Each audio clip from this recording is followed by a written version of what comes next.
just get my thoughts collected here. If you all rise for the Pledge of Allegiance.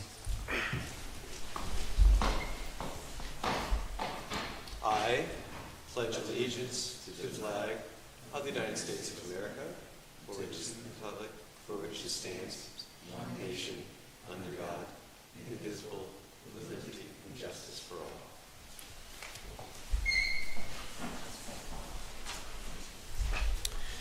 Our next item is the consent agenda and public comments. We'll take the consent agenda first, which includes the agenda itself and the minutes from the August 12th regular meeting. Is there a motion to accept the consent agenda as presented?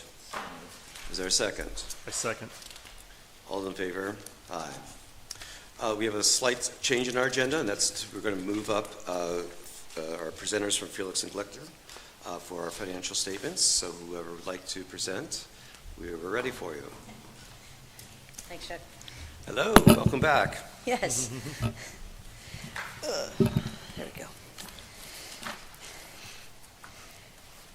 So everybody has a copy of the back report? Perfect.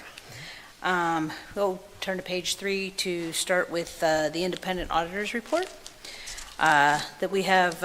Starts right out with the opinion that we've audited the financial statements of the Redevelopment Authority of the City of Erie as of December 31st, 2023. And that it is, in our opinion, that the statements do present fairly in all material respects the financial position of the authority at that time. Basis for that opinion was that we had conducted our audit in accordance with auditing standards, generally accepted in the United States of America. The responsibilities of management, that management is responsible for the preparation and fair presentation of these financial statements in accordance with generally accepted accounting principles, and for the design, implementation, and maintenance of the internal controls to prepare those. On page 4, talks about the auditor's responsibility, that it is our objective to obtain a reasonable assurance that the financial statements as a whole are free from material misstatement, whether due to fraud or error, and to issue a report that includes our opinion. On page 5, the supplementary information there, we do a single audit for the Redevelopment Authority because of the federal funds that are received. This year, the American Rescue Plan funding was the grant funding that was audited, and we had no reportable findings on that. We could jump ahead to page 13.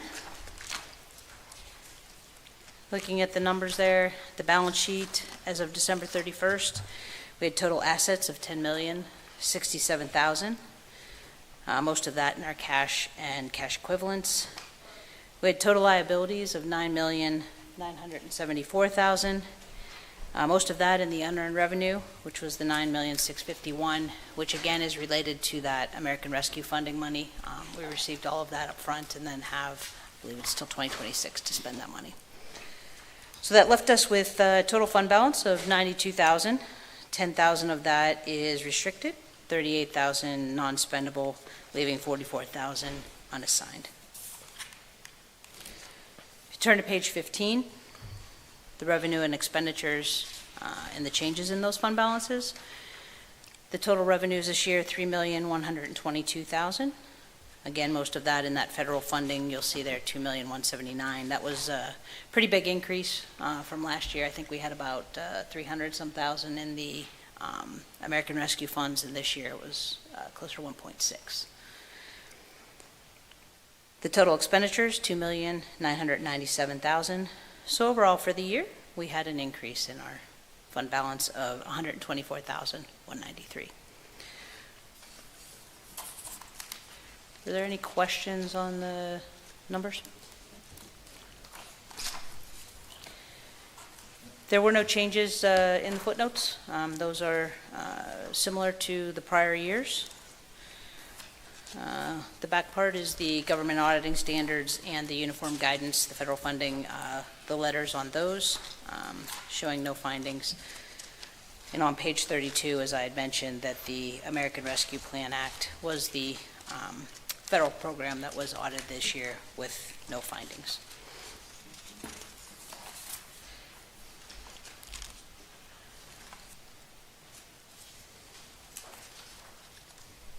the letter that did you give that out, April, the letter? That's okay, I can just go through it. Yeah, I can go through it. So basically in the letter to report to you, just kind of goes through our responsibilities again. The planning and timing, some of the questions that have come up is the significant risks identified, which I think those of you that were here for the land bank, I explained that, that as part of the audit, we are required to identify improper revenue recognition. Not that we found any issues with that, but that it is something that we need to include in our audit plan as a risk. We did note, much like the land bank was a couple, not this year, but last year, some double recording, some issues with that combined with the QuickBooks Online, which is honestly quite a difficult program to deal with. So there was, just because of the way things were done before, some duplicate recording that we needed to get cleaned up, and April and Corey, I saw him back there, we worked with them, and they worked and went through and got that cleaned up. I do know that going forward, I think we're working with Baker Tilly to kind of, in a new program, to work to get that straightened around. You're smiling, that's a good thing. Yes, it is a good thing. I think April's smiling too, and Corey and Aaron. Nothing better than a smiling auditor. Yes, yes. So I think it'll just help with some of the reporting and getting through some of that, so. Yeah. Yep. So, we had no other uncorrected or, the corrected misstatements, like I said. We really didn't have much in the way of journal entries. We worked with, April and Corey to get them, and they kind of put those in, and then we blessed those, so. But no other significant issues, findings. We appreciate the help. I know it was a little bit challenging at times, but we got through it, and with no findings, so. That's the important part. We appreciate all the help that April, Aaron, and Corey gave us and through this. Oh, great. And we're aware of the transition and the challenges about yes, that. Yes, exactly. But we see that light at that tunnel, right? Yes. We all do. Agreed. Any questions? I just have a quick question on page 32, the schedule findings and question costs. So I believe the threshold that you put on here was for $750,000. That's for any federal program that the authority administers, or just the program that's being audited this year? So what that is that's the threshold for distinguishing what they call Type A and Type B programs. If your total funds are over 750, obviously it's a single audit at this point. I know that they're raising that bar in the next couple of years. It just hasn't totally come out yet. But the 750 distinguishes Type A programs. So anything over 750, we have to consider. I mean, there's a whole thing that goes into it, whether they're low risk, high risk. If they're low risk, we have to assess Type B programs, which are anything between 187.5 and the 750. Okay, I guess my question was more on, is this just for the ARPA program, or is it for No, this all is of for the whole. Okay, Yeah, the thank whole you. single. You're welcome.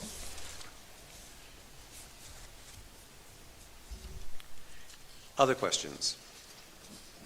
With respect to the unsecured demand note key bank, is that principal balance, or is that balanced with principal and interest as of December 31st? It's the $157,959. I'm looking at page 23. It's also a line item in the balance sheet. Key bank loan payable. That is the loan payable that we've been trying with the city, that we're not making any payments on that. We're trying to get that forgiven, so. Okay. So, I mean, is that the balance that you're reporting on that, is that principal and interest, or is it just Right now, that's just the principal. principal? And we're still in limbo as to the future of that. Yes. I haven't heard from Key Bank in some time currently, so I'm not quite sure where they still stand on that, but that at this point, unless we have a resolution, there's no point in reaching out to Key Bank to work toward a solution until we're ready to do that.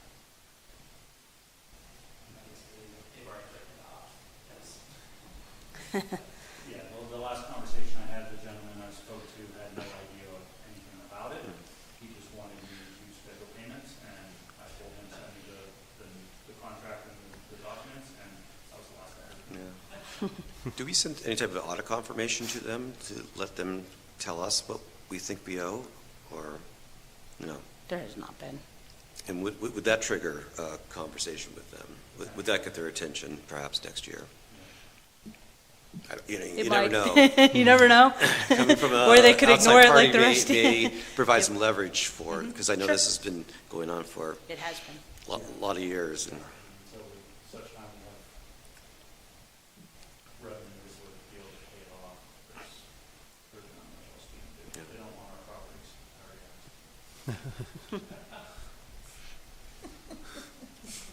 Throughout 150 vacant lots. well, on a lakeside community, of course, they're valuable. Right. Don't undersell the city. Any other questions? Hearing none, is there a motion to accept the auditor's report as presented? Is there a second? Second. All those in favor? Aye. Thank you, Natalie, and your team. I appreciate that, and Thank you. we understand the challenges right now, but we also appreciate you sticking with us and course. and supporting our staff. You got it. Thank you. Thank you. Have a great day.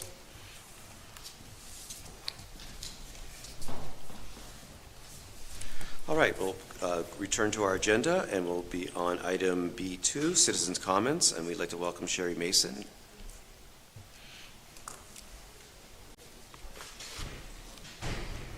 Hello, Hello. I am Sherry Mason. I'm coming to you today as a member of the Erie Environmental Advisory Council. We are fairly newly formed, and we just decided that as a committee, we would go on this tour of all the other councils and committees that are part of the city of Erie and kind of make ourselves known, let you know what we're doing, welcome any feedback, thoughts y'all have. So I'll dive in. So the Environmental Advisory Council is established to research identifiable environmental issues in Erie and make recommendations on how best to address those issues. The EAC, Environmental Advisory Council, consists of 7 City of Erie residents that were appointed by local government, either the city council or the mayor. We have identified at this point 2 kind of primary priorities for our council. The first is a local climate action plan, and the second is litter mitigation with a focus on single-use plastics. With regard to the local climate action plan, a local climate action plan is a comprehensive policy tool outlining specific actions that a community will undertake in order to reduce its greenhouse gas emissions and/or adaptation strategies the community will implement to counter the negative effects of climate change. To develop a local climate action plan, the first step is to do a greenhouse gas inventory. This process was started when the city collaborated or participated in a Penn State University program. The idea of that program was to develop the climate action plan. They got partway through the development of the greenhouse gas audit. They were having trouble getting electricity data from First Energy. We have been welcomed back by Penn State a couple years later to rejoin that program again. So we'll be rejoining that program for this academic year in order to get that greenhouse gas inventory established, set up. Based upon that inventory, then you do outreach to the community, communicate some of the issues. We've actually kind of been doing that because the city got a Partners for Places grant. That phase 1 of that grant is this kind of doing outreach and figuring out what the community identifies as issues within, environmental issues within their community. And so we've been participating in that or working on that all summer. I haven't seen the final outcome of that. I think our contracting agency is working on kind of, putting together all that information. But that's the kind of the second step of developing a climate action plan. And then based upon that feedback in the greenhouse gas inventory, you set goals and actions. That's step 3. Step 4 is to obtain the resources to implement those actions. And then step 5 is to actually take action. So that's kind of our main priority of what we're trying to do this year as the Environmental Advisory Council has fully developed that local climate action plan and like I said, in collaboration with this Penn State program. The second thing is a focus on litter mitigation and single-use plastics, with an interest in looking at portable water refill stations, reducing plastic waste at public events, and considering a citywide reusable foodware program. That's what I got. All right. Thoughts, comments, questions? Did you have any recommendations for the authority about best how we operate? I think about, demolition and, the transportation of construction debris and landfill and so on, if you had any comments for us. And Yeah, actually, I was just in an email conversation with my colleague about this. So apparently, the colleague is out of Georgia, but she works on these, they're called CAPS, and I forget what that stands for. It's not Climate Action Plan. It's a different acronym that Okay. means something different.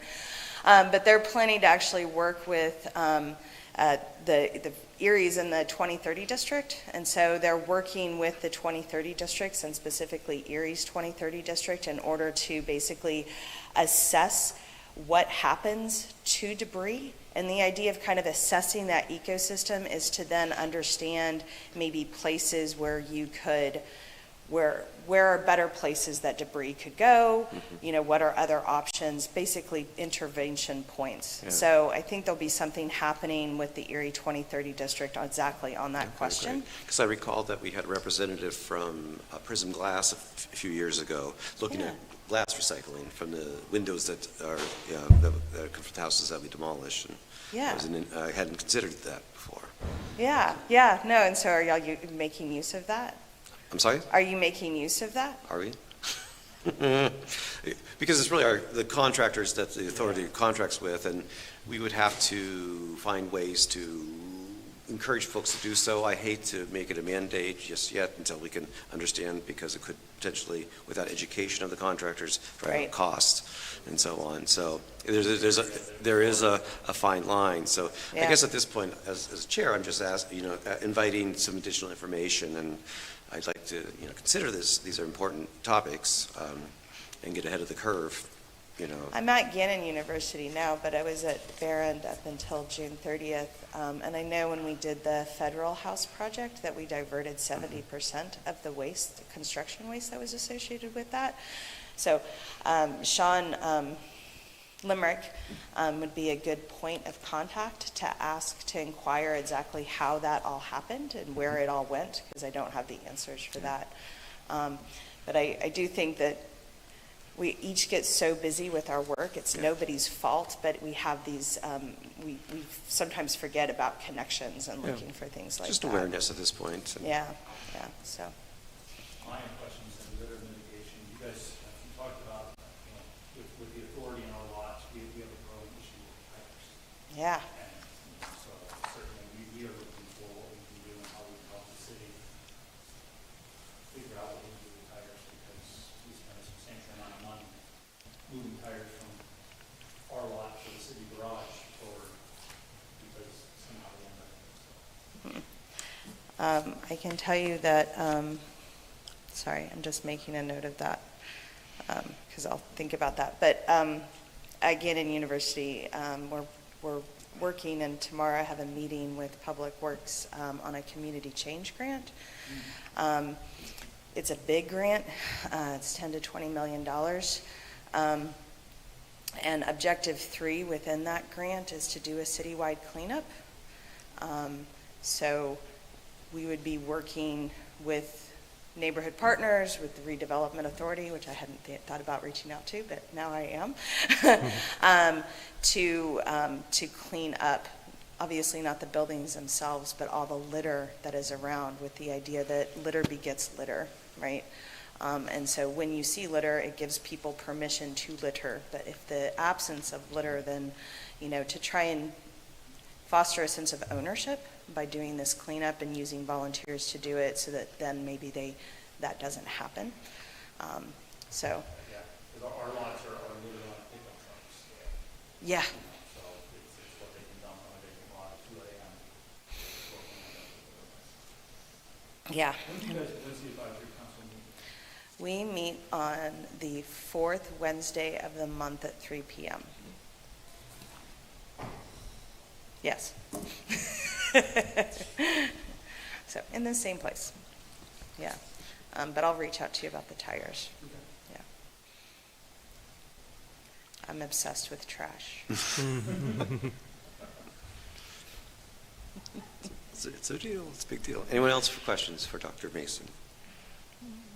All right, well, we know, now you know we exist, and if y'all have other thoughts, other questions, other things that you're looking for input on, please reach out to me or any one of the committee members, and we are happy to be of service and work with you guys, so thank you so All right. much for your time. Thank you. Thank you.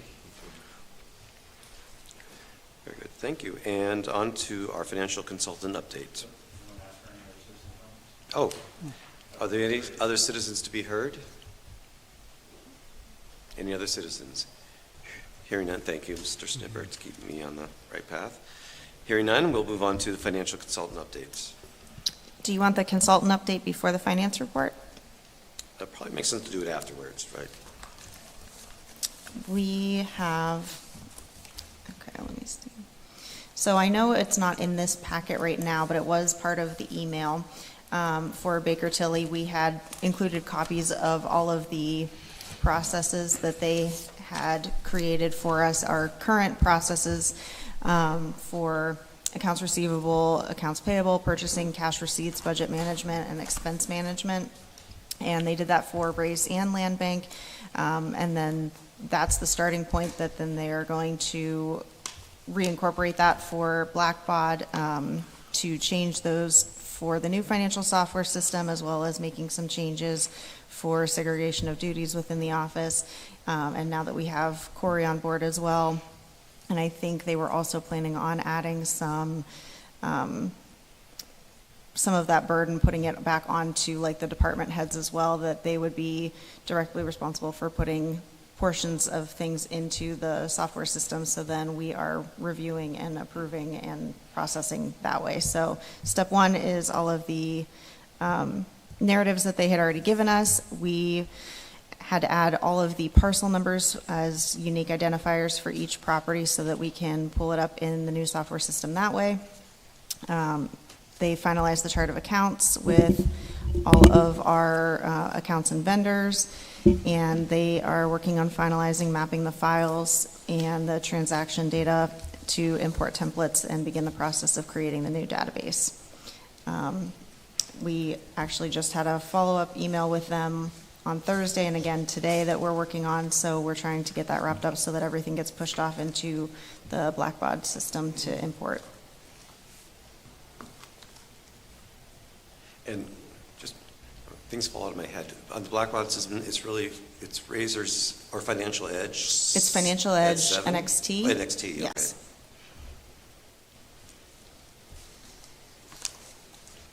And if the other members have had a chance to review the Baker Tilly memo, it's pretty good. It's, I'm going to take another pass, a couple more passes through that then, and probably use it for my own organization.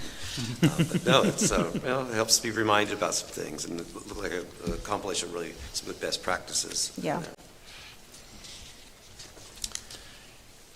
All right, April, if you want to go on to the. And then, yep, for the finance report, standard, I have the profit and loss, the balance sheet, a copy of the reconciliation report for August, and then the check detail, which shows all of the checks that were dispersed for the month of August. I have, let's see. There we go. So we have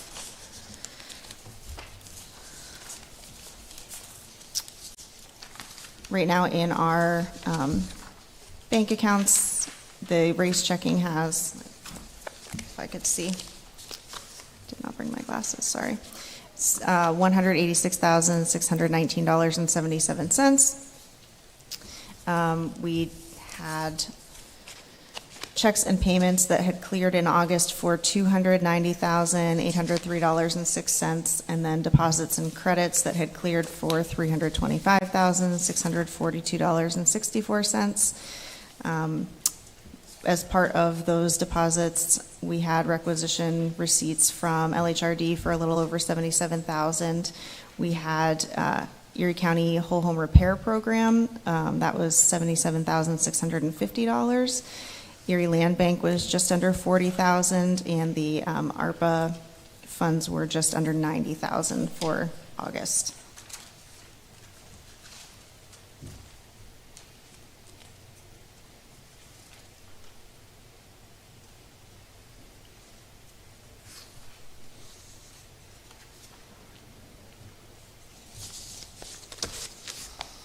Questions?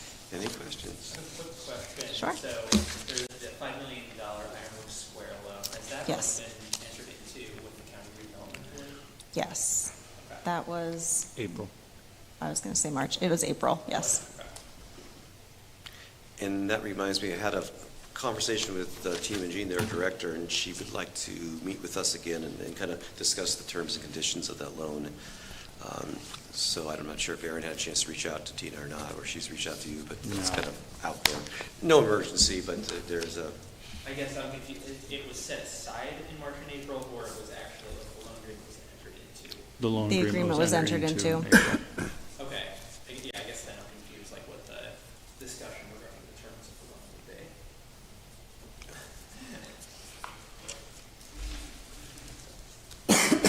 be. yeah. So, Erin, if you want to reach out to Tina and Yeah. get something on our schedule the next couple of months, that'd probably be good. Okay. Other questions? Hearing none, is there a motion to accept the financial reports as presented? Is there a second? Second. All those in favor? Aye. Thank you, April. That's on to items D, which is our solicitor's report. Mr. Sundberg. Good afternoon, board and staff. Good afternoon. Provided you with my September summary of what we've been working on. And I'll hit some of the highlights here. First few, pretty self-explanatory. We have those back. Those properties are getting ready to be transferred and offered and transferred to neighbors. 2708 Downing Street, there was a hearing that was held on Friday the 30th. That actually was the first actual board of view hearing that we had. I thought it went really well. I want to especially thank Aaron for his testimony and help throughout that hearing. He did a great job. And also our appraiser did a very nice job too. There were some unique, as you can see, there were some unique issues associated with that property. We got through it. I think that the evidence that we presented was very straightforward and compelling. We are waiting for that decision, kind of on pins and needles, to see how that all goes out. Now, depending upon what the decision is, and just to let you know, there's an automatic right of appeal of either party from the Board of Viewers to Judge Piccinini. So that is an option for both parties, depending upon how everything comes down. Okay, so we'll let you know as soon as, and I would anticipate that I would get that decision, momentarily here. I was thinking that it would be this week at the very latest, and was hoping that it would be for the board today, but it's not yet. So that's in process. The 711 West 18th Street, there has been a view of that building. It's empty, it's vacant.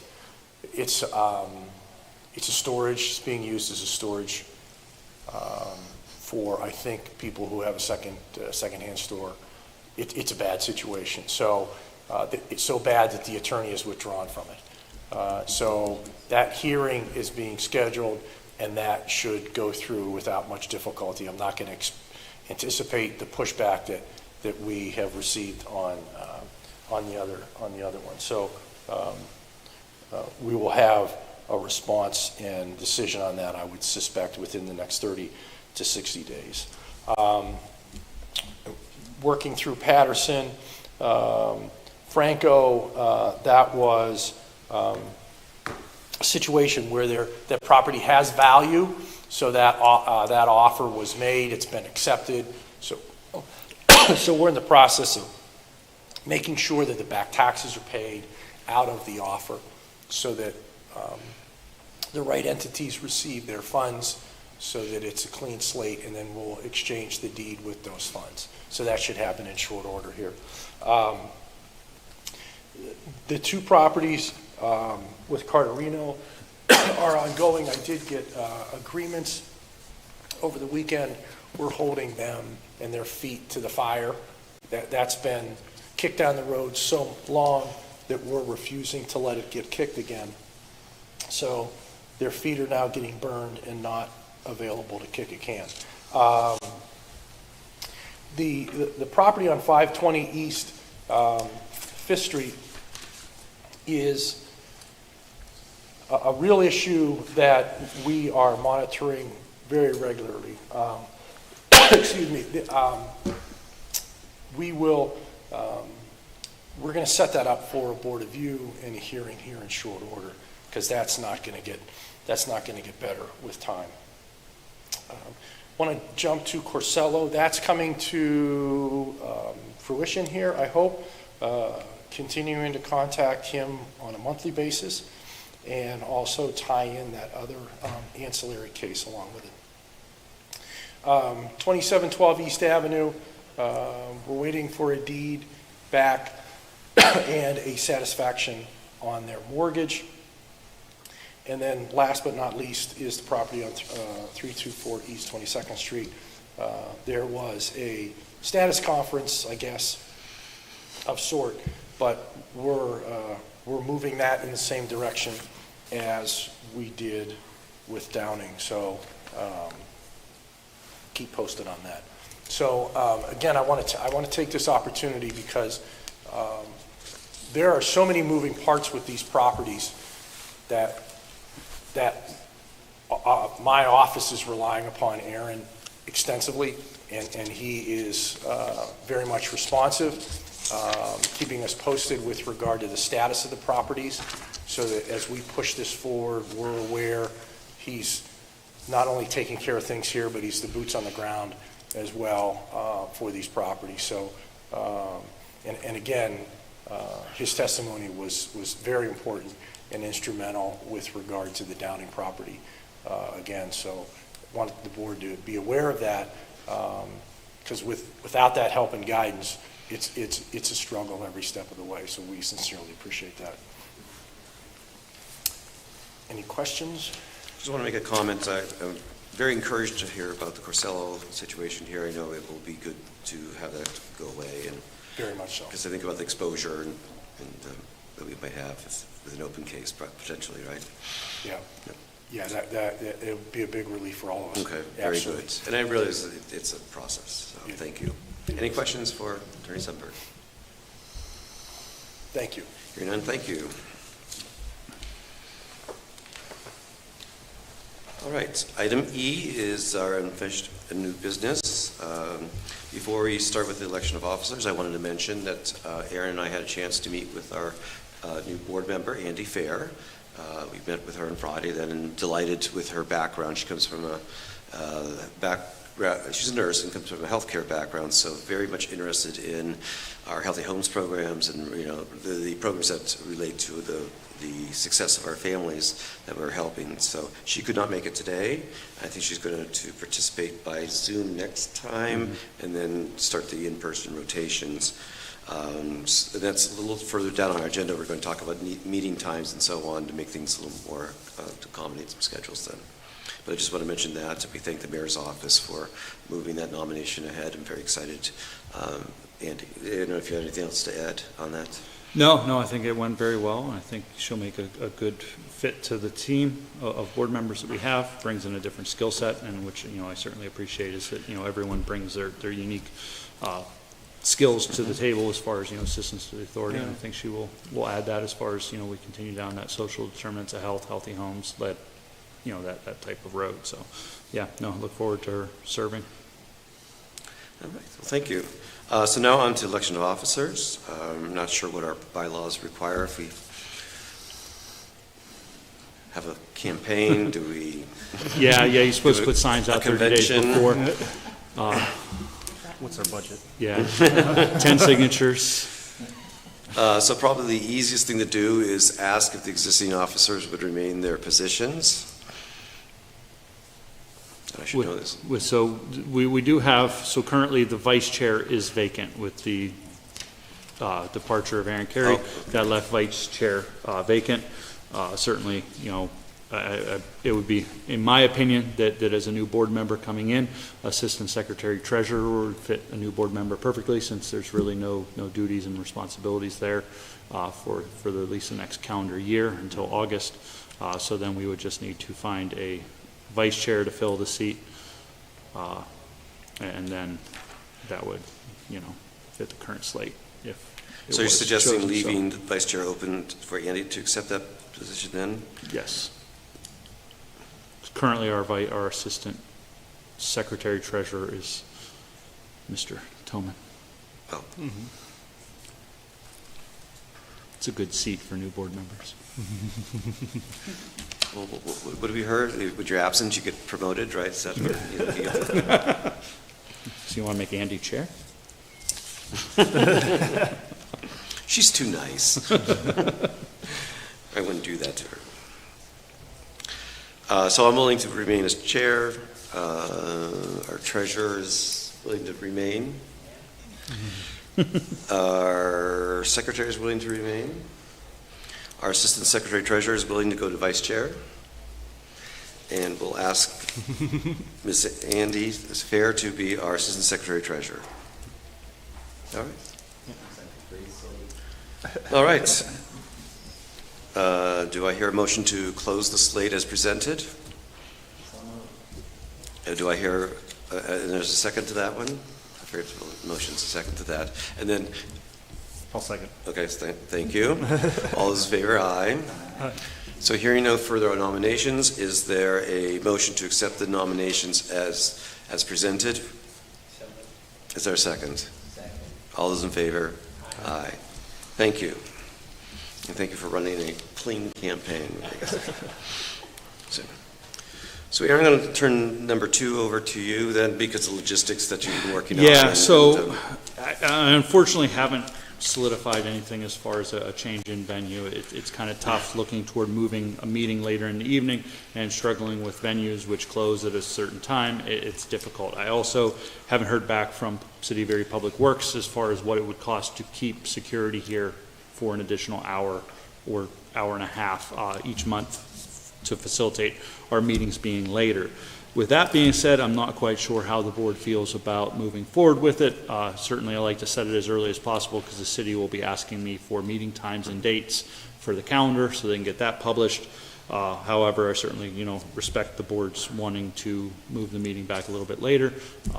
I can't foresee if we kept the meeting here at City Hall that the security cost would be substantial, given that it's really only an hour. And they really, I would say, only need to have one person here. That's my opinion, not the city's. So I guess I'll leave it up to you. We can move the meetings back to 4 if that was easier for board members to get here. Or I can keep looking for additional locations that we could potentially hold the meeting and go from there. What's that?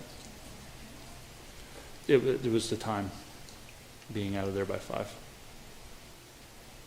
Yeah, so because of security and then overtime that has to be paid if the meetings are too late, that's why we move the meetings up to 3.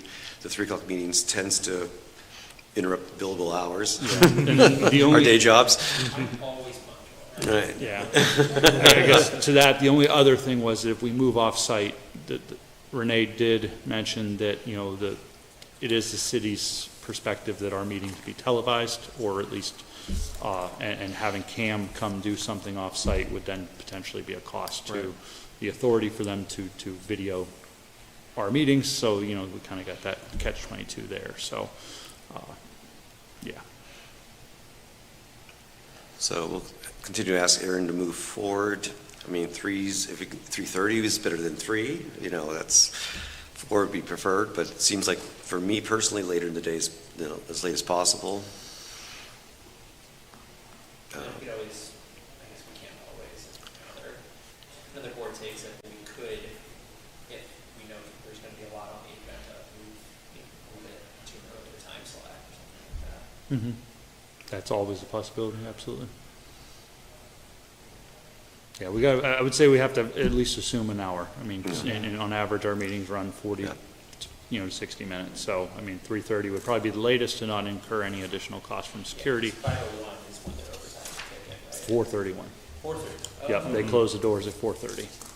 Unless they're, the only days would be city hall study sessions and meetings in the evening that they stay open, so.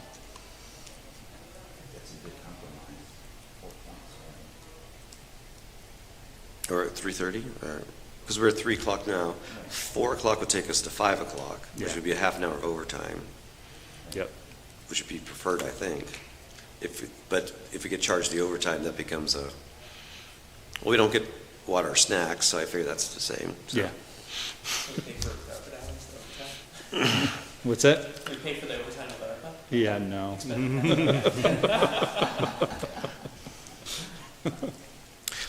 We'll hear back from Mr. Snippert then as he negotiates. Okay, so we'll table this again. Yeah, And it's already tabled, so we don't have to. yeah, so We just, it had was yeah. good to get the input though from the other members, so I appreciate that, so. All right, item 3, the Housing Rehabilitation Report.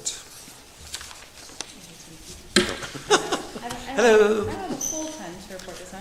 The most exciting thing is we are that close to closing out the current LA30 grant. We're at 102 units completed or in process. I just have 2 more applications today, and I've got 2 more that are closed. So we're very close to that 110, which will be great.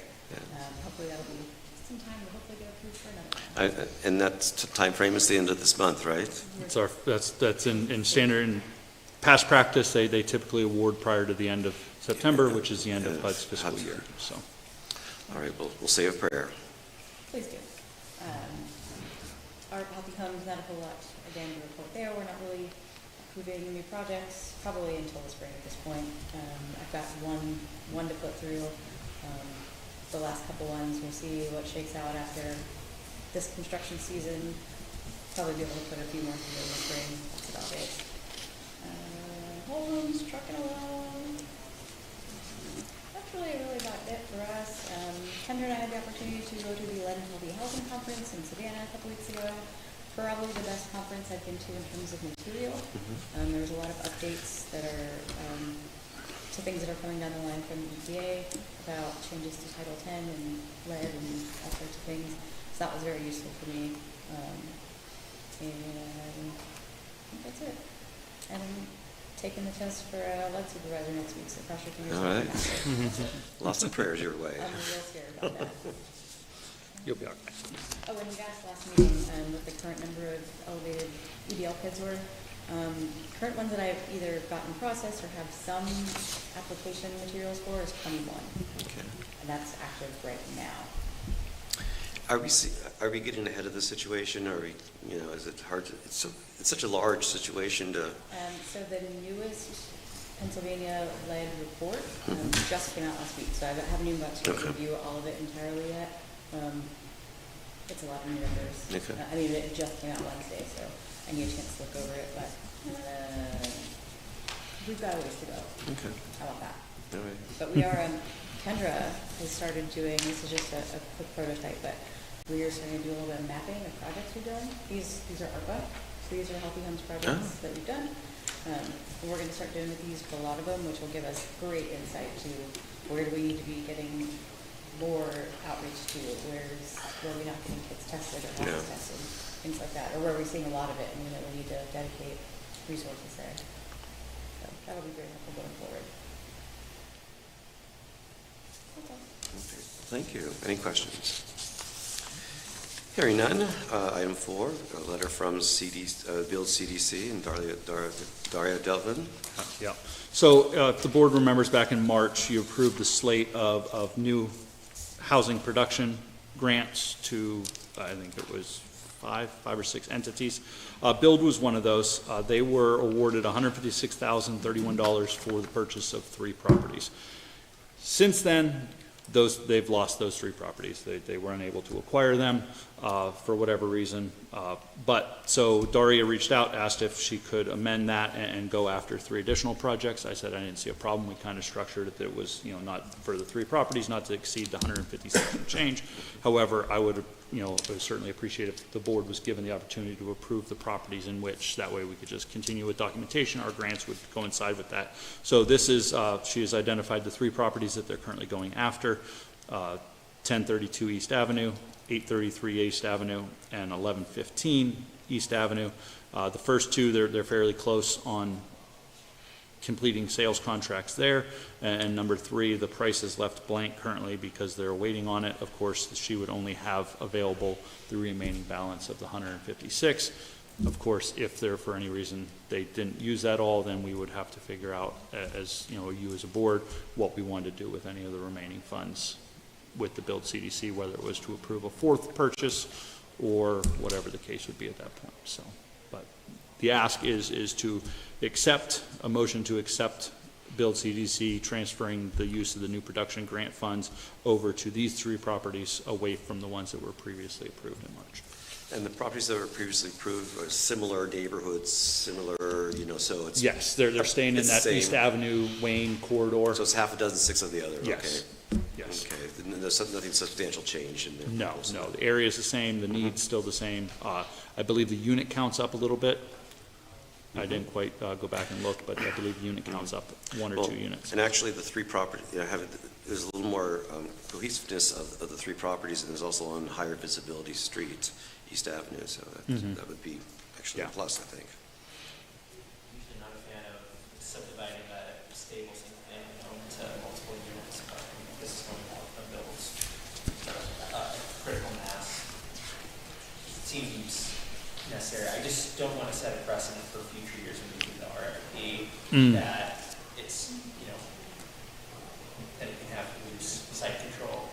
I think just for our records for future years, we should consider maybe stronger site control or making it more explicit that, if you submit a list of properties, it's just basically license to hunt as opposed to, needing to come back for approval for other properties. Good point.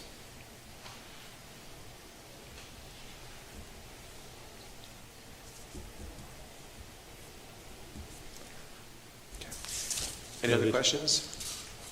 Okay, is there a motion to accept the proposal as presented by Daria Devlin? So moved. Is there a second?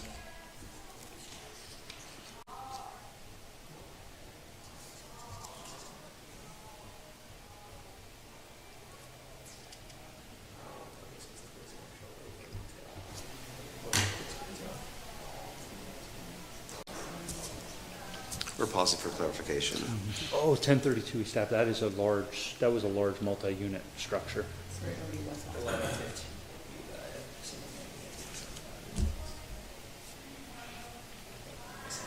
Okay, so the second.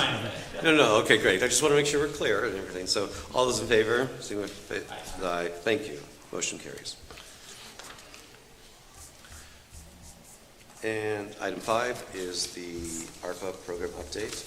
All right, so I provided the board a kind of a ARPA program update, just really updated some numbers as far as where the programs are going. Blight mitigation, of course, is moving ahead. We're identifying properties. We're working through the legal process of properties, with Gene and his team. So those are changing. Historic preservation projects are coming to completion. Those were all supposed to be completed here, this summer, early fall. So there's a few, I think there's 7 or 8 projects left to go. We've completed 29 and expended totally to this point total of $372,000, close to $373,000. So the biggest one and what is and what you have following that is the color map is East Bayfront Greenway Trail project and the substantial amount of work that we've been doing on that, not necessarily just on the property acquisition side of it, but also working with LSSE and their landscape architect to develop kind of a concept, and really not just a concept for the initial phase of the park, but really something that we can continue to, something that will be affordable and something that we can replicate as we move into the next phase of this. So this is kind of what we've come up with, you know, over the last, since June, was the first public listening session held at MCRC with LSSE, gaining the public's input. You know, there was a meeting on June 18th, you know, with Joanne from LSSE and other staff as far as what was going on, you know, and then we attended National Night Out. So we've tried to engage that neighborhood and those individuals who would potentially use this park multiple times and tried to come up with what fits best. And so currently, this is where we're at. They're into the phase, we've accepted this proposal, now they're into creating construction drawings. We're going to schedule a meeting with Public Works and Engineering to work on potential stormwater management and things so we can have those in, with hopes that by early October we are prepared to put the project out for bid and get some hard numbers from some contractors on the implementation and moving forward with this plan. So there's also my plan that come November, that we put out an RFP for the next phase of this, which would be 7th to 8th, Ash to, or Wallace to Ash, that kind of block area. We have acquired properties in there, and certainly ready to continue to have this plan and design going forward so that we can keep moving this project and continue to look for funding to supplement the initial $1.5 million of city ARPA funds that has been, you know, instrumental in getting this moving forward. But it's certainly shaping up to be a project that we can use as a placeholder for our vacant lots in areas in which there's no real investment for them. So I know that was a lot, but, you know, I certainly, you know, the board, you know, you've approved this, a lot of bits and pieces of this project, but, you know, I wanted to make sure you were seeing where we've come, and you know, so I'm proud of this project. Kendra has done a phenomenal job staying engaged with this and working with, you know, the community and trying to keep the pieces together. We've worked with Love Your Block, who's been good with engaging that East Bayfront neighborhood this summer, and groundwork team has been maintaining the current park that Serve Erie had pulled away from after they had kind of put it in. So we've been maintaining it and then using that to engage the public and having some stuff there over the summer. So as soon as the construction drawings are done, my plan is for the mayor's press conference to hold a press conference of the bids going out for it out at the park, so that I'll invite the board members if they want to attend, but we will have that out at the park is my plan, weather permitting. So One thing that we talked about was, I recall, was lighting. I didn't see anything, I don't know if this has all the like, utility plan, but I don't see any of that lighting. So the benches, those white square, the white triangle modular bench are actually able to have lighting underneath them. Okay. So there is part of the construction drawings are for electrical within the park, and that's one of the things we have to work with Public Works on, how we want to facilitate having electrical system there, how they would like it, whether building or some kind of other modular type electrical facility there. And we did ask for some options as far as some kind of pathway lighting, overhead lighting, so that was brought up at the last meeting, so they're going to work on adding that. This was the last drawing we had received about 3 weeks ago, so there's been a couple other adds to that since then. And then is there any contemplation of like water? I know that we had the environmental group here earlier talking about single use, like refuse. I don't know if there was any contemplation of, and I don't even know if there's availability of having water sources on the paths. Is that something that's being entertained? Or We did not discuss that. Certainly that's something we can work with the I'm just, ECA if there's that. grants, I'm not trying to add. Yeah, no, right now, their biggest thing is rain gardens for, as part of storm water management. You know, certainly we don't want to, there's no, the lot flows to 6th Street. There is no storm water on 6th Street, so we want to do everything we can to mitigate any need for stormwater or catch basin there on 6th Street. So, but currently there is none. The park already exists. The lots already exist. The park was kind of loose. But I don't feel there's going to be a big issue. We're not adding a lot of surface area that's not, you know, so. I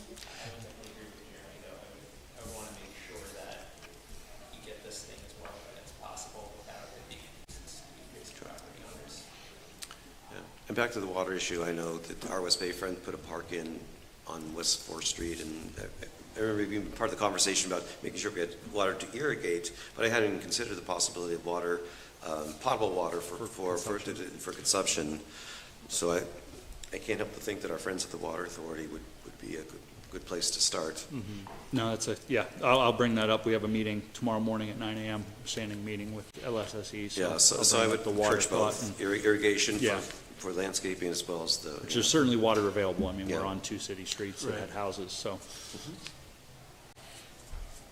So that's all I have for that, so. Questions or comments? Additional?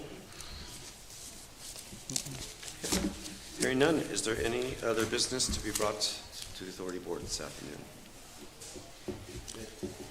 My only reminder was that we'll have our summit on October 3rd from 12 to 4. I'll be sending out an agenda here probably sometime mid-next week, kind of a preliminary draft agenda of my thoughts around that 4-hour block that I appreciate you taking the time to do, but that's it.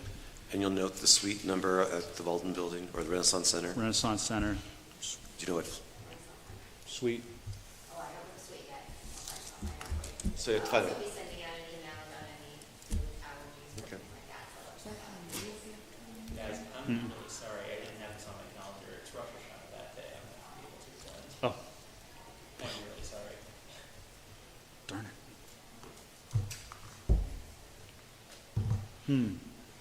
Okay. I don't want to be the holdup, so, I mean, obviously this is meant to be to engage the full board, but Yeah, I know reservations have already been made, for the space, so okay, that is fully on me. okay.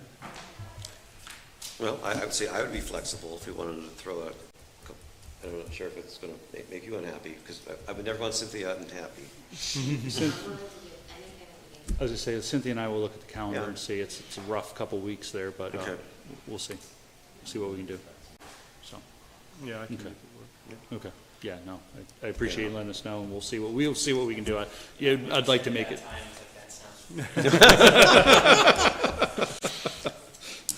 I did the same thing when we were scheduling this, because Tracy and I will be going for the PA Council of the Arts yearly meeting, the 1st and 2nd. And so I was like, oh, but mine was, yeah, so, okay, we'll look at that, and we'll see what we got.